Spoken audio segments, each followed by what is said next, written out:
fui pedido para falar sobre a última lição, que é uma reflexão sobre a diferença entre herança e legado. O que é o nosso legado? É um assunto vibrante, fascinante, e eu só queria 3 coisas. Número 1, a sua paciência. Número 2, a sua atenção. Eu tenho dificuldades imensas, é um defeito meu, talvez como terapeuta, que se fixa em olhar para os outros e ouvi-los. Eu tenho muita dificuldade de falar, alguém conversando, andando, se movimentando. Então, às vezes, eu paro mesmo. Na minha igreja, eu paro, porque eu não escrevo tudo que eu falo, eu vou produzindo pensamento. E quando a gente está aqui pregando, se o irmão se levanta, quem prega já olhou. Ao olhar, perdeu o foco. Questão de fração de segundos. Porque eu sou um pensador, eu sou assim, um pastor de reflexão. Não sou um avivalista. Eu não faço ninguém sorrir, faço mais chorar do que sorrir. Entendeu? Porque quem pensa vai devagarzinho, não é? Colocando na gente reflexões. Mas veja bem, vamos ler todos. Tanto você pode usar o texto bíblico como o texto da revista.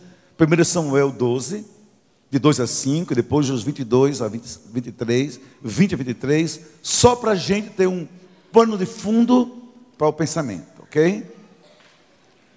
Posso começar? Como o texto é longo, você pode ficar sentado, isso não é irreverência, apenas é mais cômodo para a reflexão pedagógica. Agora, pois, 1 Samuel 12, 2 a 5. O rei vai adiante de vós, e já envelheci e já encaneci. Samuel falando sobre o seu estado naquele momento. E eis que meus filhos estão convosco, e eu tenho andado diante de vós desde a minha mocidade até os dias de hoje. Percebam que aqui Samuel traça, que hoje a gente vai abordar, um ciclo de vida. Eu tenho estado com vocês de um tempo atrás ao tempo de hoje. A vida é um ciclo vivido em estações. Eu completei 62 anos nesse ciclo. Eu não sei a sua idade, então também não sei a sua estação. Mas uma coisa eu quero que você saiba: nós estamos passando, nós estamos vivendo ciclos e precisamos ter histórias para contar. Precisamos. Isso é o início da reflexão aqui de Josué. Versículo 3. Eis-me aqui, testificai contra mim perante o Senhor e perante o seu ungido. A quem tomei um boi, a quem tomei um jumento, a quem defraudei, a quem tenho oprimido e cuja mão tenho tomado presente, e com ele encobri os meus olhos. Se isso acontecer, eu vulo restituirei. Interessante que Samuel, sem saber, faz dessa manhã uma ponte entre Goiás e João Pessoa, entre o centro-oeste e o nordeste. De que eu tomei um boi, isso aqui é região de fazendas e de gado, mas também aqui peguei um jumento, é coisa da Paraíba, do sertão. Então, como Josué Samuel sabia que ele está aqui hoje de manhã, estou só brincando. Que coisa linda ele faz isso, do boi ao jumento. Mas então Samuel, olha só para mim, queridos, ele coloca uma das questões mais cruciais da vida, é você aprender a ter consciência crítica, consciência histórica, e ter coragem de postar-se diante de pessoas e você pedir um feedback da sua existência. Ler o texto só é fantástico, mas toda a Bíblia é uma fala de Deus. Toda a Bíblia é Deus nos dizendo algo. Então eu digo à minha igreja de que a hermenêutica mais saudável, e como eu gosto de escrever, é assim: você olha para o texto, você lê o texto, você precisa conversar com o texto. Você não fica pirado nem pirada, não. Isso é hermenêutica sábia, da filosofia, sociologia, psicologia, história e, por que não, a teologia, sobretudo a bíblica.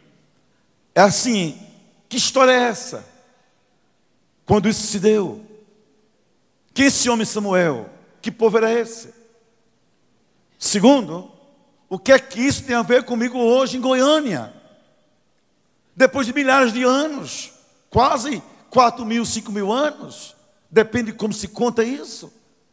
Eu estou no século 21, sou empresário, sou empresária, sou dono de casa, sou estudante, sou professor, sou alguém na vida. O que tem a ver com isso? E a terceira questão do texto, da diálogo é esse. O que Deus quer me comunicar quando permitiu-me acessar esse texto? Então a primeira coisa que eu vejo nesse diálogo com o texto é esse. É que a gente tem que ter consciência de que a vida passa. E que somente pessoas doentes, e aí vem o meu lado clínico, que possui o que a gente chama em clínica neurótica de síndrome de Faraó, que se sentem eternos, se mumificam a si mesmos, não percebem que a vida passa. Os faraós se achavam eternos, deuses, em corpos humanos.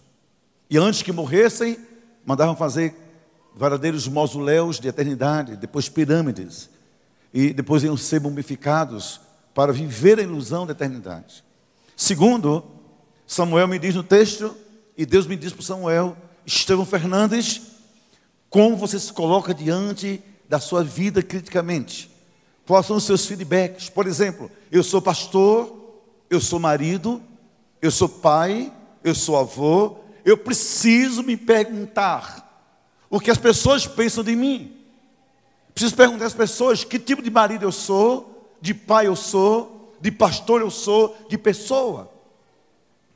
E quem melhor diz sobre nós, não somos nós, são os que vivem perto da gente.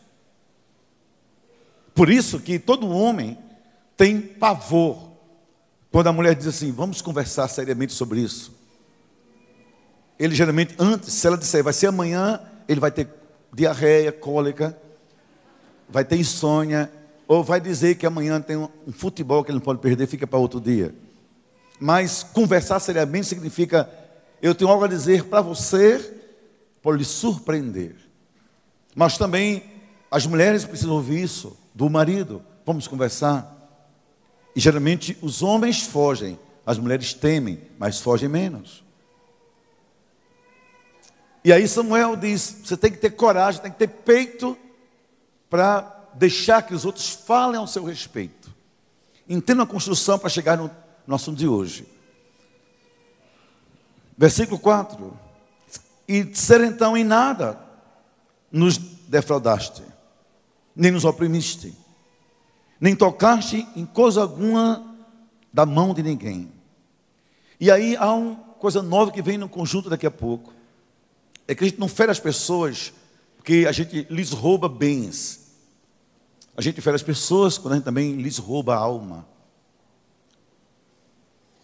Há muita mulher que ao casar perdeu muito de si. Aliás, toda mulher ao casar perde muito de si. Homens também. Mas a vida é de ganhos e perdas. A grande imagem da metáfora da vida, da metáfora, é aquele brinquedo de parques públicos chamado gangorra, onde a gente sobe e desce, mas busca equilíbrio. Ninguém pode só perder a vida toda. Mas há mulheres que perdem o conforto da casa que tinham, o quarto em que dormiam, e até o carro que possuíam, para arriscar a vida com alguém que amam.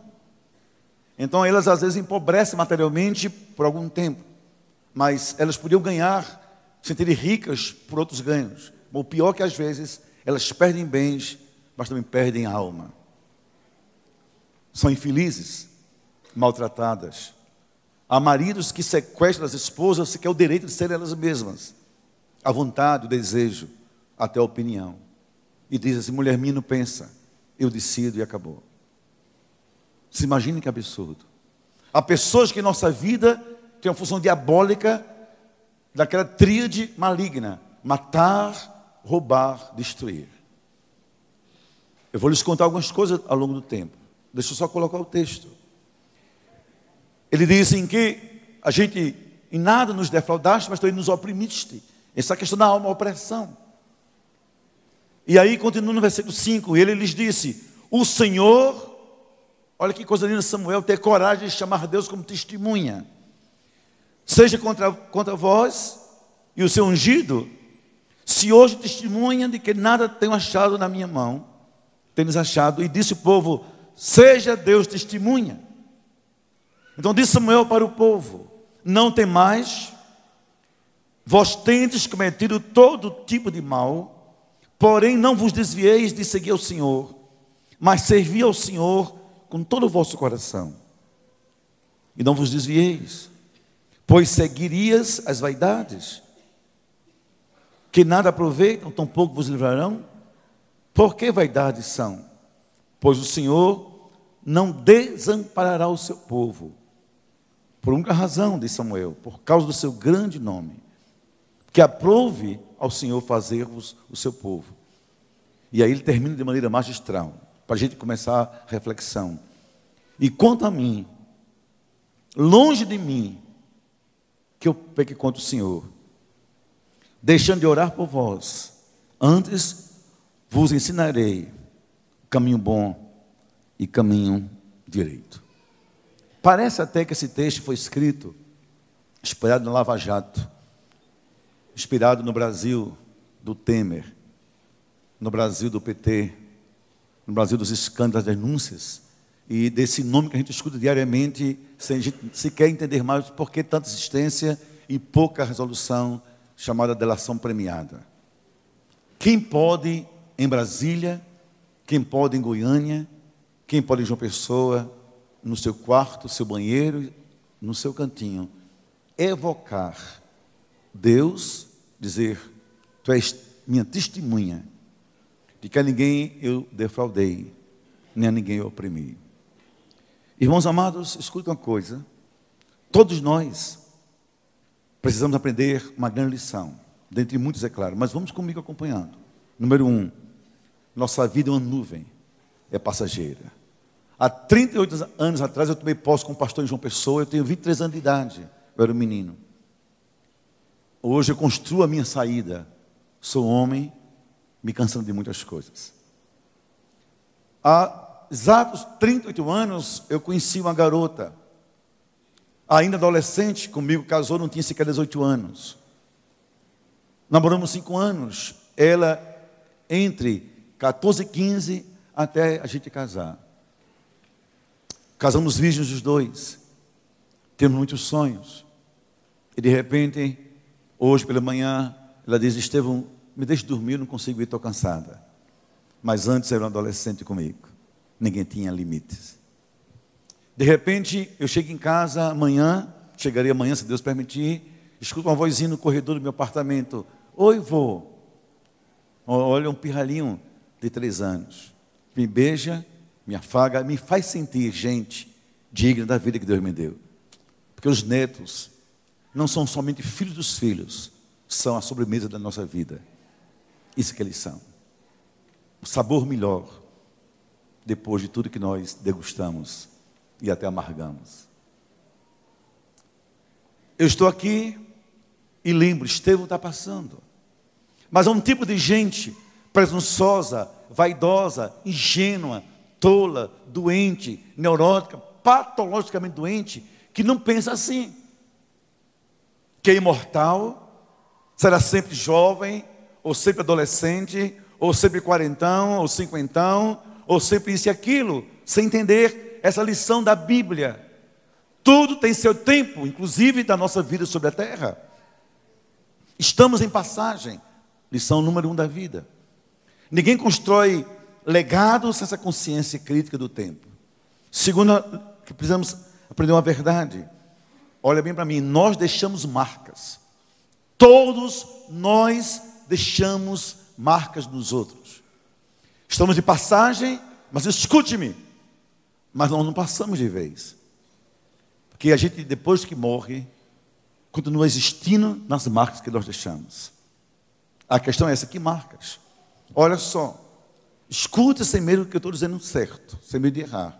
Toda mulher aqui, sem nenhuma exceção, toda, tem na vida, no corpo e na alma as marcas do seu marido. Toda. Sem exceção. Eu não sei que marcas: medo, amor, alegria, temor, insegurança, ciúme, fraqueza, revolta, rejeição, violência, afeto, afago, abraço. Eu não sei. Uma coisa eu sei. Quem vive perto de outrem é marcado por esse outrem. Quando eu chegar no céu, que eu sei que eu irei, eu tenho consciência, eu digo à minha igreja, que Deus vai me chamar para um canto, como vai também chamar você. Diz a Bíblia que todos nós vamos estar diante do tribunal de Deus, cara a cara com Ele. E sabe que eu sei que Ele vai começar comigo, não vai perguntar pela minha igreja. Ele vai dizer assim: Estevão, cadê a minha filha que eu lhe entreguei? Neide. Onde está? Talvez Ele olhe e diga assim: como pode, Estevão? Meu servo, lhe entreguei uma jovem sonhadora, bonita, bem amada, afável, livre, risonha. Só queria lhe amar e ter sonhos com você. Você devolve uma mulher depressiva, doente, insegura, obesa de forma mórbida. O que você fez com minha filha? Eu lhe entreguei uma mulher com sonhos, projetos, e você os amputou em nome de quê, seu Estevão? Todo marido aqui pode achar o que for, no seu orgulho ou presunção, caso seja possível, nem penso que haja, mas todo vai dar conta a Deus das marcas que deixou na alma da sua esposa. Todo. E ninguém está isento disso. Mulheres do mesmo jeito, mulheres igualmente. A recíproca é igualmente verdadeira. E depois da minha igreja que Ele me deu. Mas aqui o assunto somos nós. Nós permanecemos vivos no corpo, na alma, nas lembranças dos que ficarão depois da gente. Isso aí tenha certeza. Agora, que tipo de lembrança você quer ter? Terceira e final, todos precisamos responder a uma pergunta da vida: qual vai ser nosso legado, nossas marcas? Pois bem, eu gostaria então de começar nessa manhã, a gente percorrer esse texto, as lições de Samuel. Primeiro, Samuel nos dá uma lição, uma pergunta. Toda pessoa, eu e você, somos impactados, nossa formação, do nosso caráter, nossos valores e princípios, pelas pessoas que vivem perto da gente. Samuel foi criado aos pés de Eli, o sacerdote. Eli marcou Samuel. E Samuel viveu depois de Eli o que Eli plantou no coração dele. Por isso, diz um dito popular: diz-me com quem andas, eu direi quem tu és. O que faz uma mulher de Deus perto de um homem ímpio? O que faz um homem de Deus perto de uma mulher ímpia? Responda-me. O que faz um empresário de Deus sendo sócio de um homem ímpio?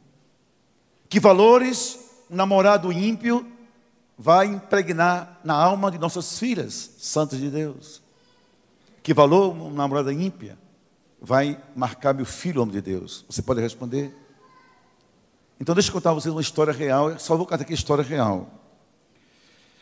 Quando minha filha teve 13 anos, ela chama-se Thaíse.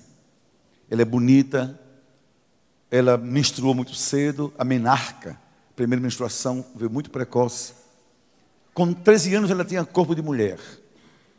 As coxas, a cintura, os seios, o tamanho e o pior de tudo, de forma natural, mas perigosamente natural, a sensualidade. Eu estava com minha esposa nos Estados Unidos falando coisas de família, e minha mulher é uma mulher de muita oração. E Deus disse assim: minha mulher, na América tem algo errado com sua filha. Ela disse: Estevão, Thaís está sofrendo, tem algo errado. Deus me perturbou, me inquietou. E como todo marido racional, eu fico dando um jeito: não, ele não é assim, calma, chegamos ontem, eu vou voltar para o Brasil. E ela se inquieta e volta para o Brasil, eu fico só. Depois manda uma mensagem: venha rápido. Ao chegarmos lá em João Pessoa, Thaís, minha filha, estava se encontrando, sendo envolvida por um homem ímpio. Ela com 13 anos, ele com 25 anos de idade. E o pior, escondidos, o encontro na casa de uma família da minha própria igreja, que tinha uma menina da mesma idade dela. Irmãos amados, escute, eu cheguei e disse: Thaís, como é que pode? esse cara é ímpio, não serve, esse cara é mundano, esse cara entrou pela porta de fundos. Mas ela estava apaixonada, e a gente sabe como psicólogo, que a paixão se alimenta da repressão. Quanto mais você bate contra ela, mais como um fermento, ela cresce no coração de quem a possui. E tem coisas na vida, nós sabemos, nem psicologia, nem psicanálise, somente é resolvido com a intervenção de Deus pela oração da gente. É Deus quem faz. Só um tem o poder de invadir o coração do ser humano, é Deus pelo seu Espírito Santo. Tem que saber buscar. Mas foi difícil, não vou entrar em detalhes. Eu sei que ela apaixonou-se. É uma irmã assembleiana, benditas irmãs assembleianas de oração. Disse assim: pastor Estevão, não sei se você crê, eu um batistão, Convenção Batista Brasileira, super tradicional, minha igreja tem coral, quarteto, beca, o culto tem pós-lúdio, interlúdio, prelúdio, e tanto lúdio que eu nem sei onde é que eu estou às vezes no culto. Ele diz assim: eu estava ontem orando na minha casa, o senhor me conhece, eu queria conversar com o senhor. Eu a recebi. Ela disse: obrigado por me receber. Disse: pastor, ore pela sua filha diferente, que a sua filha corre perigo. Como assim? Não ore assim: Deus abençoe minha filha. Vá à cama dela. Ela só tem 13 anos. Por que não fez quando ela tinha 5, ou tinha 10, ou tinha 2? Mas faça ainda. Impõe as mãos com sua esposa. E diga assim, afirmando nela palavras de Deus, e reafirmando nas trevas que Deus é que tem poder nas trevas. Diga: pai, isso ela me ensinou e eu fiz. Não criamos filha. O Senhor não nos deu tua herança. 2 pontos. Para ser infeliz, drogada, para casar como ímpio, que atire da tua palavra, que lhe roube o teu legado. Pai, eu rejeito a ideia sequer de um genro ímpio na minha mesa. Aquela mesa é santa. Não quero em minha casa um homem com cheiro de álcool, de prostituição, de motel, de carnaval, de pornografia. Pai, minha casa não tem espaço para esse tipo de homem. Deus livra minha filha, não queria minha filha para casar com um homem avarento, mesquinho, dominador, ciumento, manipulador, que lhe sequestre a alma, os sonhos da dignidade. Pai, não quero ver minha filha sofrendo, mendigando amor de homem nenhum. Me dê um beijo, eu morro, me abraço, eu morro. Pai, minha filha tem carinho, Senhor. Dê-lhe um homem segundo o teu coração, para que ela se complete como mulher, não por carências, mas pela história bonita do ciclo da vida. Também, Senhor, meu filho, Senhor, não criei filho.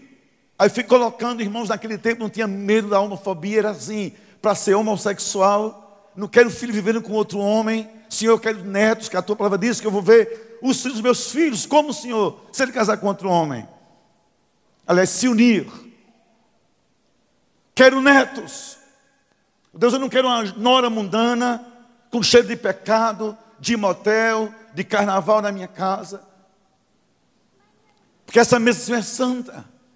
Eu quero ver meu filho, Senhor, na tua igreja, quero consagrar meus netos, quero ver minha história, Senhor. Irmãos, eu olhei assim: escute-me, há 8 anos atrás, eu não tinha me escrito essas lições, nem pensava em estar aqui falando sobre o legado.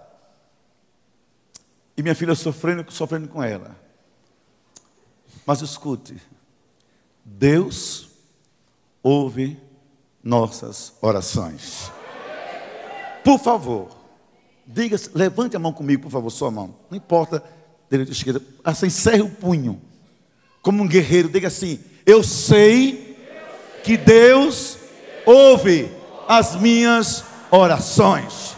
Você crê nisso? Dê glória a Ele. Aplauda Ele com força. Oh Deus. Aí, um dia na minha igreja tem uma festa.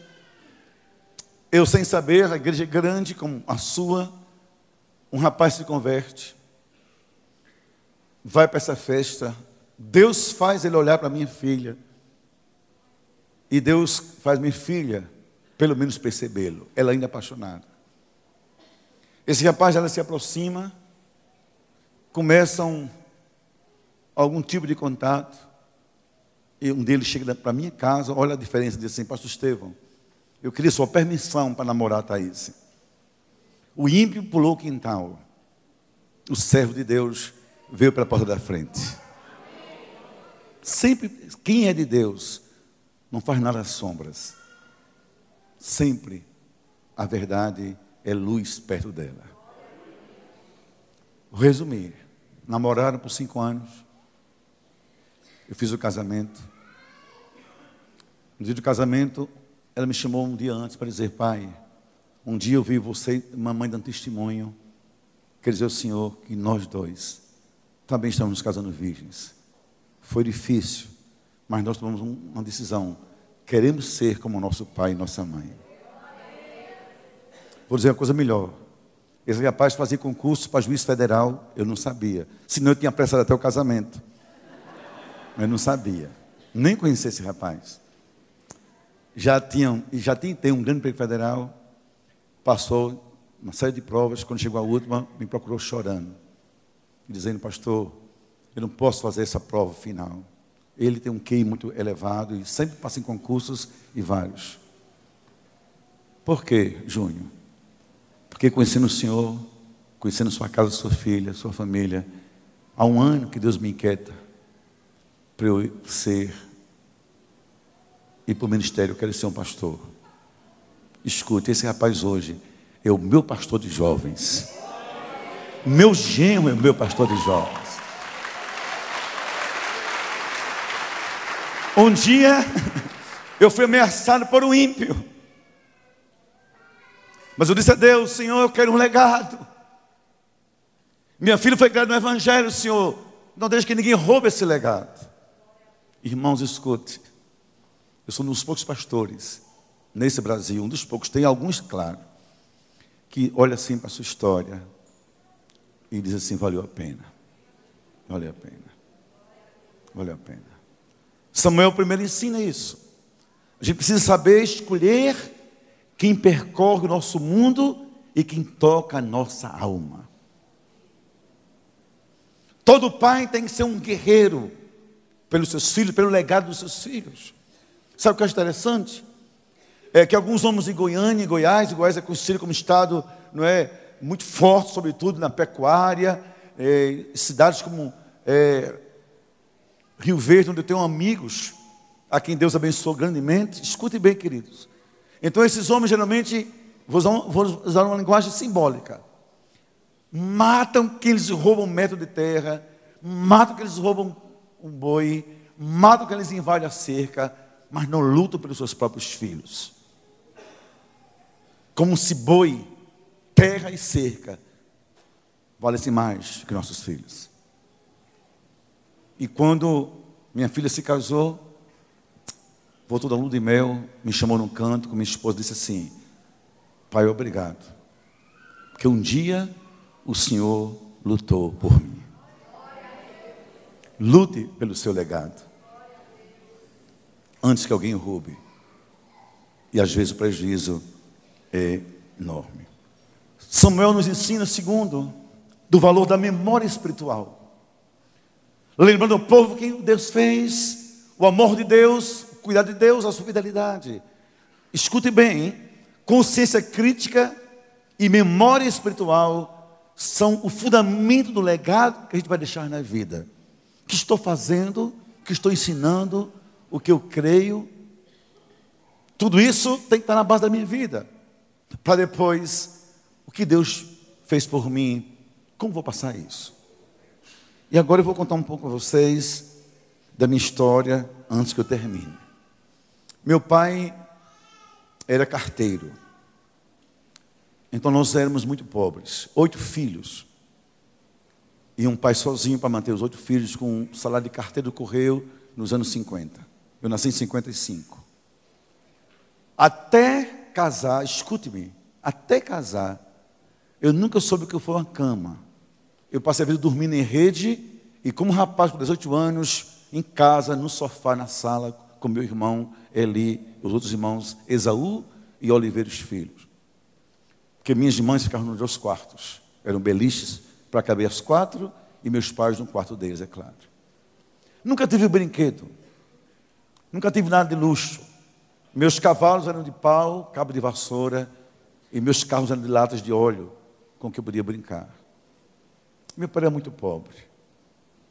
Meu pai converteu-se a Cristo no tempo ainda de Lampião, de Padre Frei Damião, no Nordeste. Ao converter-se a Cristo, meu pai foi perseguido, deixou os Correios e foi ser delegado de polícia. Minha mãe católica, filha de Maria, tão católica que ainda hoje, você tem uma ideia do que eu estou dizendo, o arcebispo de Alagoas, católico arcebispo, é meu primo legítimo, nossas mães são irmãs. Tal era o catolicismo da família da minha mãe. Meu pai se converte. E meu pai criou 8 filhos no Evangelho. Quais são as minhas memórias de infância? Não são de carros da Disney, nem de nada digital, nem de nenhum luxo, nem carro. Meu carro primeiro foi uma Kombi da igreja, que eu dirigi por 12 anos. Escute-me. Foi meu pai, com 8 filhos, levando para a igreja.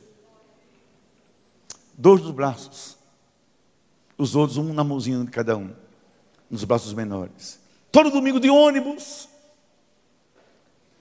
De ônibus. 8 anos eu tive, 10 anos eu tive, 11 anos eu tive, e vendo isso. Que lembrança, memória eu tenho, toda semana na minha casa, culto doméstico. Meu pai cantando hinos da harpa cristã. Que ele era da Assembleia de Deus.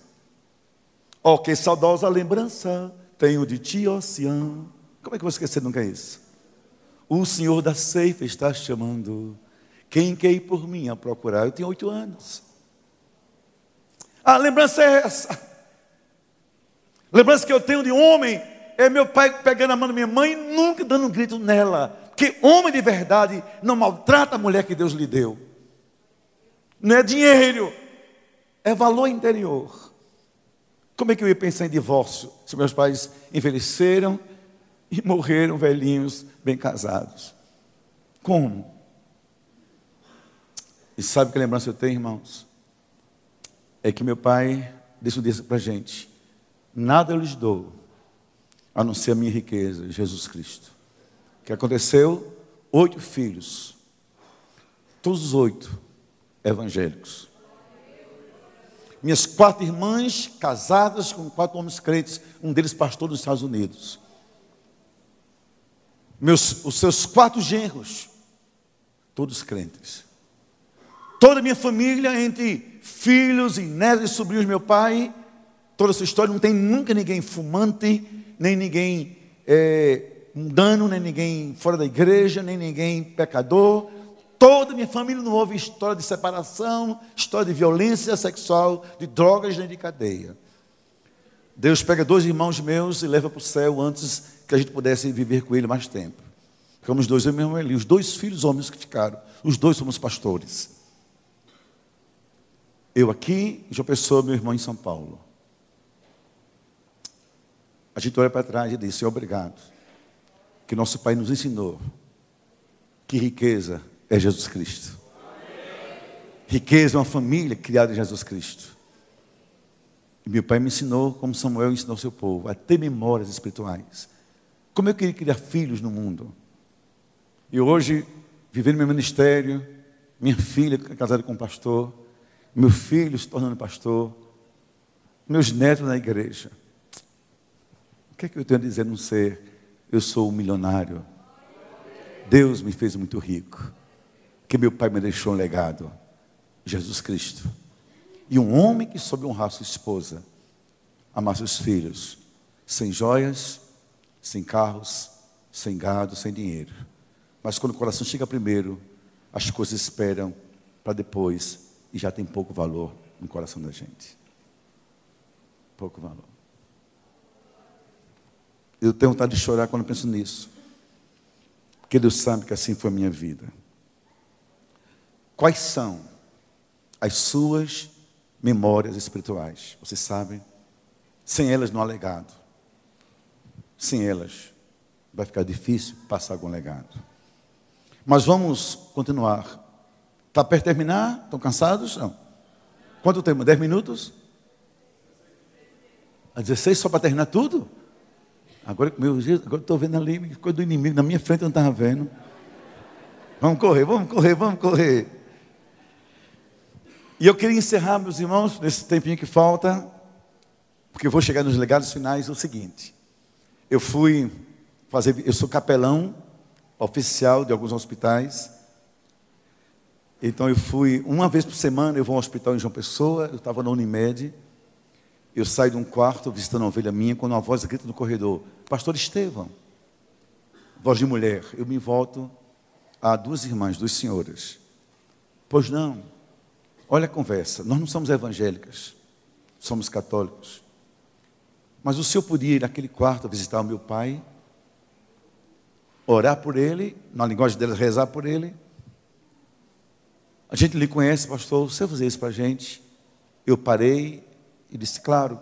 Onde é o quarto? Fui até o quarto. Cheguei no quarto, haviam lá esperando mais 3 pessoas. A esposa e mais 2 filhos, um homem e outra mulher.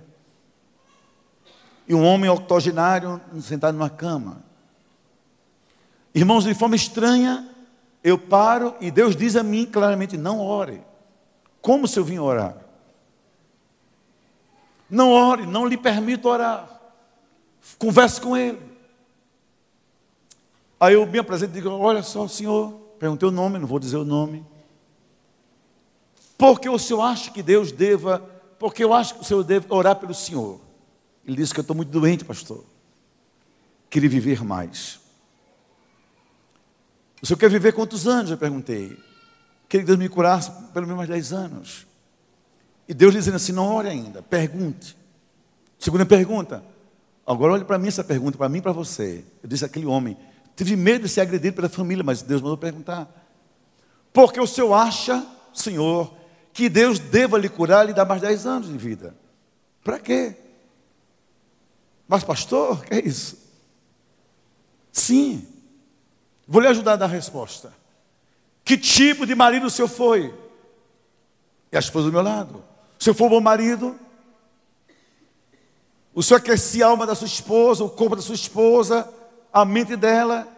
Lhe ajudou a ser uma pessoa melhor? O senhor lhe nutriu com beijo, afeto? Sabe, fez isso? Ou o senhor foi um tipo de marido infiel, ausente, duro, que faz mal? E por que, se o senhor foi assim, Deus vai lhe dar mais 10 anos para ela sofrer? Mais 10 anos? Irmãos, nessa altura ela começou a chorar. Eu entendi que eu estava no caminho perigoso, mas Deus mandou dizer. Há uma filha disse, pastor, a palavra, a mais velha, ele foi um péssimo marido. Arrumou um amante, temos 2 irmãs fora de casa, e essa mulher, minha mãe, sofreu a vida toda. Digo, senhor, então para que Deus vai lhe dar 10 anos? Para fazer ela também sofrer mais 10 anos? Por quê?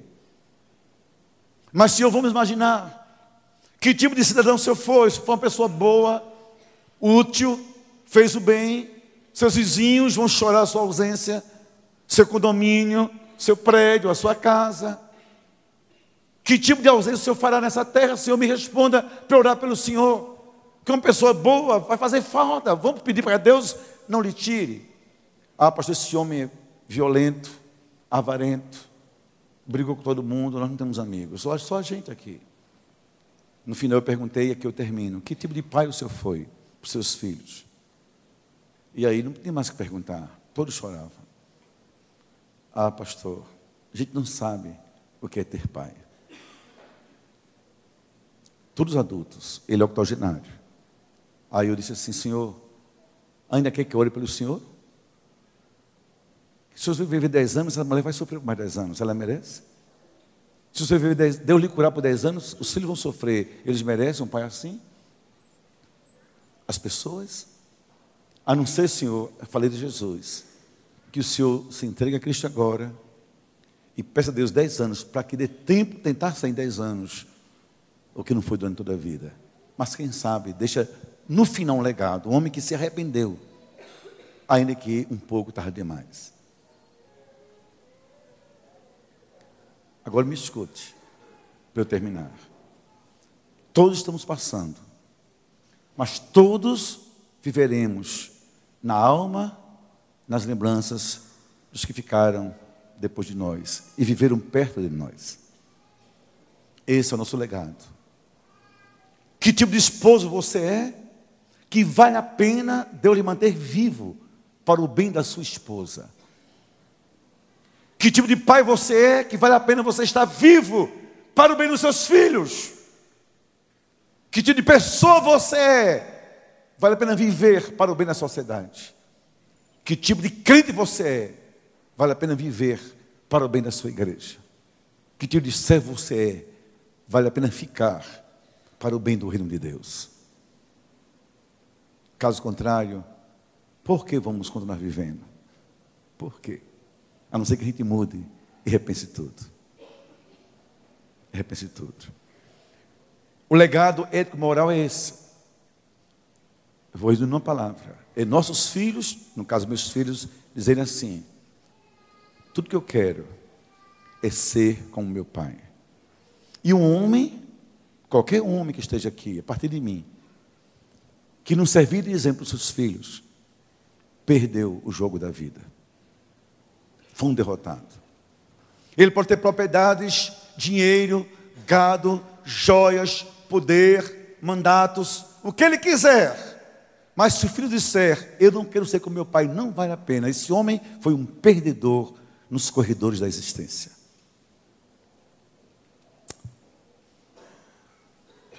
Todo homem casado tem que marcar de forma indelével, imensurável, impagável a sua esposa, para que ela diga: eu sou a melhor amiga. Desde que eu conheci, minha vida mudou. E se valeu a pena viver, foi ter sido esposa dele. Ele fez bem demais a minha vida. Sabe o que eu descobri, irmãos? E é fácil dessa descoberta. O que é ser feliz? Eu vivo no meio de casais. Ser feliz para uma mulher não é resolvido, respondido pelo que ela possui. Todo mundo podendo quer coisa boa, nada de mal nisso. Eu sou pastor, o que eu podendo dou melhor para minha esposa, ela merece. Agora isso não me faz feliz. Mulher feliz, nem aqui tem joias, nem roupas de grife, nem cobertura de luxo. Isso é só mulher com conforto. Mulher feliz é mulher bem amada. Isso é que faz diferença de Deus em nossa vida. Esse é o nosso legado. Sabe por quê? Eu estou cansado de receber no meu consultório consultas de mulheres que moram em cobertura e vivem à base de ansiolíticos. Mulheres, quem frequenta psicólogo caro em Goiânia, o psicanalista caro em Goiânia, é mulher de empresário. É mulher que pode pagar consulta cara para dizer assim: doutor, eu tenho depressão, me ajuda, eu não sou feliz. Me ajuda, eu não sou feliz. O legado emocional é como a gente transfere paz para os outros, como a nossa alma comunica com os outros. Como é que é possível viver e ser uma pessoa abençoadora, uma pessoa íntegra? Mas há pessoas que quando chegam, deixam os outros inseguros, infelizes, nervosos, tímidos. Há pessoas que têm um poder maligno de destruir a gente por dentro, nos desestrutura numa linguagem clínica. O que é um legado emocional? Eu ter certeza de ouvir da minha esposa: você é feliz porque vive comigo, que dorme comigo, que comigo dividiu a vida por 40 anos, ou a minha vida e companhia lhe marcou, lhe fez ser uma mulher triste por dentro. Sabe o que é legado emocional? É minha filha dizer a seu marido: se você for para mim como meu pai, eu serei uma mulher feliz. Sabe que é um legado triste? É ouvir de uma filha para o marido: seja tudo menos como meu pai. Para mim. Legado emocional é olhar para a gente e perceber: a gente não é somente crente, a gente é portador dos dons do Espírito e do seu fruto. Dentre eles, alegria, temperança e paz. Que bom que você veio. Sente nessa mesa, me dê um abraço. Não vá embora, que você faz bem à minha alma. Isso não tem preço. Não tem preço. E finalmente, irmãos, o legado espiritual é lembrar de Jesus Cristo. Não junteis tesouro na terra, porque isso é contabilizado, isso é quantificável. Também isso pode terminar. Mas onde tiver vosso tesouro, está o vosso coração. Junte no céu, que isso não é herança, é legado. E a gente aprendeu o texto, não vou repetir o texto. Eu vim falar sobre o texto, mas enriquecendo, que vocês já leram o que está escrito. Herança é tudo aquilo que em forma material a gente deixa como patrimônio material. Meu pai não deixou nada para a gente, nem sequer uma bicicleta.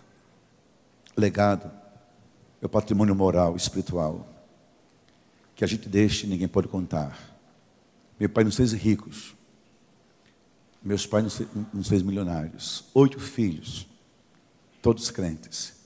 17 netos, todos crentes. 11 bisnetos, todos crentes. 2 pastores, 2 homens, 2 pastores. Noras, serve de Deus. Genro, serve de Deus. E a gente diz assim, bendito o dia que nosso pai nos falou que Deus existe, Deus é bom, e que riqueza é ter Jesus no coração. Eu vou terminar dizendo a você que o homem de hoje, o homem aqui é o ser humano, homens e mulheres, só temos na verdade na vida 4 riquezas, o resto é ilusão. Primeira riqueza, saúde. Quem tem saúde é rico e não sabe. E saúde é dom de Deus, é dádiva divina. Minha mulher é nutricionista, aliás, nutróloga. Minha mulher ensina a mim que esse corpo do Espírito Santo eu tenho que cuidar, porque saúde é riqueza. Segundo, riqueza é família. Quem tem família é milionário e não sabe. Riqueza é esposa, riqueza é marido, é filhos, todos debaixo da casa de Deus. Família é o nosso maior patrimônio, como diz Josué Gonçalves. Terceiro, riqueza de forma absoluta é integridade. É você não ter vergonha de você no espelho da vida. E sair e saber que esse rastro que ficou, vale a pena alguém seguir depois de você. E finalmente a riqueza é fé num Deus Altíssimo. É salvação em Cristo. Porque há 3 coisas que nem dinheiro, nem título faz para a gente nada, só a fé em Deus. Primeira, a fé nos faz suportar o insuportável. A fé nos faz vencer o invencível. A fé nos faz ver o invisível e dizer, vale a pena viver, para Deus dizer, esse é o meu legado, na vida que glorifique a Deus. Deus lhe abençoe, abençoe sua família, abençoe pastor Salmo, meu amigo querido, a quem eu admiro tanto e amo profundamente. Deus abençoe sua família, e eu profetizo para a sua vida, legados e legados, rastros de que você vive seguindo Jesus Cristo.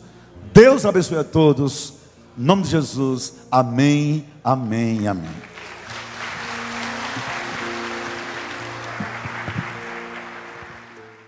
Uma igreja alegre, participativa.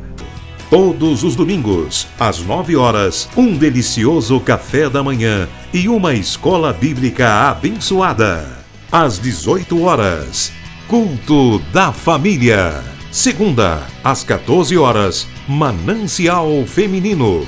Terça-feira, às 20 horas, Homem de Verdade e Mulher Ideal. Quarta-feira, às 19h40, Culto de Ensino, além de uma programação semanal para todas as idades. O nosso sonho é expandir o reino de Deus e chegar a todas as nações do planeta Terra. Eu quero convidar você a fazer parte desse grande projeto que com certeza Deus vai te abençoar. Catedral da Família.